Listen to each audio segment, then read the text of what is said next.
خلونا نتخيل مع بعض سيناريو. صراحة سيناريو مرعب. إيش يصير لو الإنترنت اختفى فجأة وللأبد؟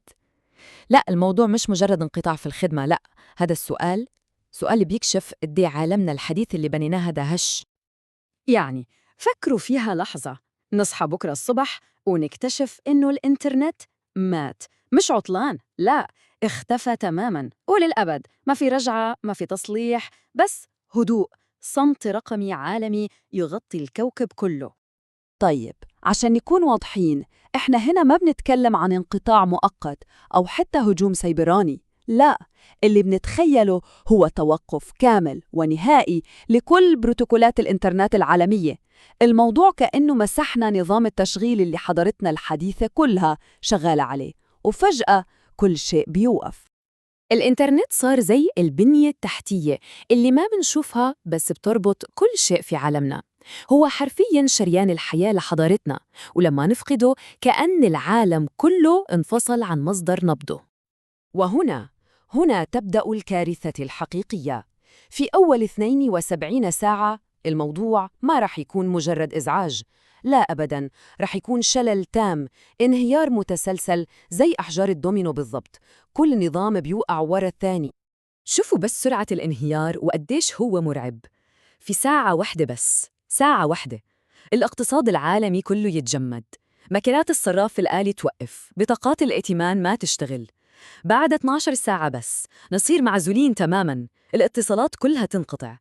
وخلال 3 أيام نظام الرعاية الصحية ينهار، السجلات الطبية ما نقدر نوصلها، الوصفات ما تتصرف، وهون تبدأ الوفيات. طيب، بعد الصدمة الأولى دي بندخل في مرحلة التحلل السريع. خلال شهر واحد بس الشلل اللي بدأ في الأول بيتحول لانهيار مادي حقيقي للمجتمع. كل أنظمة المخزون الحديثة بتعتمد على نظام اسمه التوريد في الوقت المناسب، وده كله بيشتغل بالإنترنت. بدونه الشاحنات تقف ورفوف السوبر ماركت تفضى في أيام. المجاعة بتبدأ أول شيء في المدن الكبيرة، لأن الملايين هناك بيعتمدوا على سلسلة التوريد الهشة دي. وفي المستشفيات الأزمة بتزيد وتكبر. مخزون الأدوية الأساسية زي الأنسولين، المضادات الحيوية، أدوية زراعة الأعضاء، كله بيخلص، والنتيجة المرضى اللي حياتهم معتمدة على الأدوية دي بيموتوا. ولما الجوع واليأس ينتشروا، العقد الاجتماعي اللي بيربطنا ببعض بينهار. منشوف أعمال نهب شغب في كل مكان، والشرطة بتقف عاجزة. فجأة القانون والنظام بيختفوا، والبقاء على قيد الحياة بيصير هو القانون الوحيد.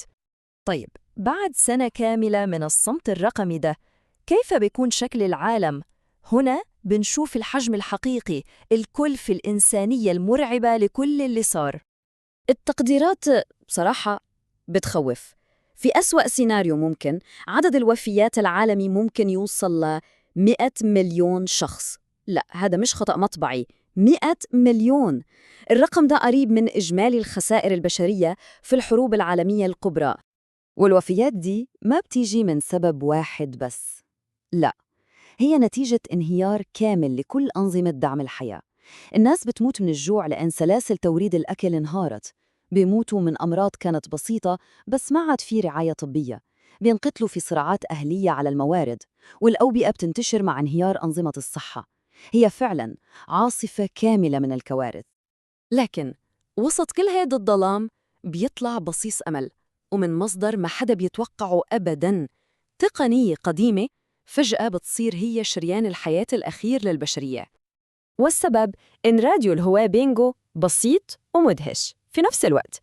شوفوا، الإنترنت هو نظام مركزي بيعتمد على سيرفرات وكابلات وشركات بتتحكم فيها، ولما دي الأشياء تفشل كل شيء بينهار. أما راديو الهواء لا، هو لا مركزي تماماً، هو مجرد موجات راديو بتنتقل من جهاز للتاني، ما بيحتاج أي بنية تحتية، وعشان كده بيكمل شغل. وفجأة راديو الهواء بيبطل يكون مجرد أداة، بيصير هو الشبكة اللي بتنسق المساعدات الطبية، اللي بتبث الأخبار الموثوقة، واللي بتحافظ على اللي باقي من ثقافتنا ومعرفتنا.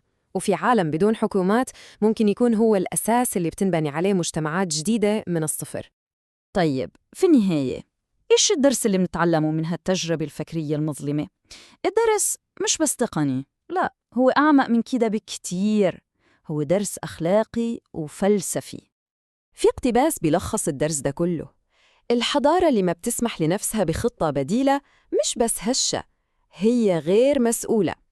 وهذا الكلام مش مجرد نظرية، دي دعوة عشان نصحى. إذن شو الحل؟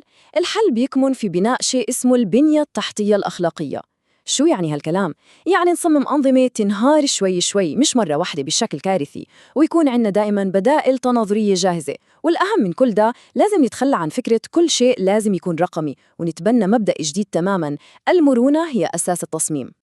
وبنختم بهذا السؤال اللي بيخلينا نفكر: مين بينجو فعلاً لما تموت الشبكة؟ يمكن الناجيين ما يكونوا هم الأقوى من الناحية التقنية، يمكن يكونوا هم الأكثر مرونة، الأكثر قدرة على التكيف، والأكثر إنسانية. وهذا السؤال بيستاهل منا كلنا نفكر فيه وبعمق.